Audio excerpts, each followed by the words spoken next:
नमस्कार, मैं शालिनी और आप देख रहे हैं प्रयाग खबर। आई बढ़ते हैं आज की बड़ी खबर की ओर। एक्ट्रेस कुबरा सैयद ने अबॉर्शन पर तोड़ी चुप्पी, बोली सब कुछ अकेले झेला, किसी को बताया तक नहीं। सीक्रेट गेम्स में आई थी नजर। एक्ट्रेस कुबरा सैयद ने हाल ही में अपने अबॉर्शन के अनुभव को लेकर बात की। उन्होंने बताया कि उस वक्त उनके मन में कई डर और उलझने थी। कुबरा ने कहा कि यह फैसला उन्होंने अकेले लिया और उस समय उन्हें लगा कि वह बहुत कमजोर है। बाद में एहसास हुआ कि यह फैसला उनकी जिंदगी का रुख बदल सकता है। मैंने किसी को नहीं बताया, सब कुछ अकेले किया। बॉलीवुड बबल से बातचीत में कुबरा ने कहा कि जब मैंने अबॉर्शन करवाया तब मुझे नहीं लगा कि मैं कोई हिम्मत भरा काम कर रही हूँ। मुझे बस इतना महसूस हुआ कि मैं इसे आगे नहीं बढ़ा सकती। मैं इतनी कमजोर थी कि अभी मेरी सोच पाई कि अगर यह नहीं करवाया तो क्या मैं इसके साथ जी पाऊंगी या नहीं। उस वक्त खुद को बहुत खोखला और अकेला महसूस किया, लेकिन बाद में समझ आया कि यह मेरा फैसला था और मैंने इसे अपनाया। समाज की परवाह नहीं की और किसी को बताया तक नहीं। मैं खुद अकेले गई और अबॉर्शन करवाया। जब दोस्त को बताया तो फूट फूट कर रोने लगी। कुबरा ने बताया कि कुछ हफ्तों बाद जब वह अपनी एक दोस्त से मिली तो दोस्त इस बात से नाराज थी कि वह उनसे बात नहीं कर रही थी। तभी पहली बार उन्होंने इस बारे में किसी को बताया। मैंने बस कह दिया कि मैंने अबॉर्शन करवाया। दोस्त हैरान रह गई और बोली तूने?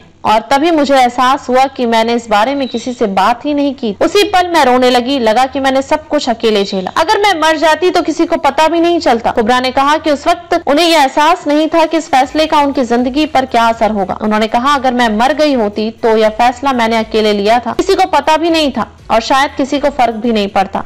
यह कोई छोटा फैसला नहीं था, इसका असर मेरे पूरे जीवन पर पड़ सकता था, लेकिन तब मैं यह समझ ही नहीं पाई थी। कुबरा सैयद पहले भी अपनी जिंदगी से जुड़े कई अनुभव साझा कर चुकी हैं, लेकिन पहली बार उन्होंने अबॉर्शन को लेकर इतना खुलकर बात की। बता दें कुबरा सुल्तान, गली बॉय, फर्जी, सीक्रेट गेम्स, द ट्रायल जैसी कई फिल्में, वेब सीरीज का हिस्सा रह चुकी हैं। वो अपनी दमदार एक्टिंग के साथ साथ बाकी से अपने विचार रखने के लिए भी जानी जाती हैं। खबरों में अब तक के लिए बस इतना ही। फिर होगी आपसे मुलाकात, तब तक के लिए नमस्कार और देखते रहिए प्रयाग खबर।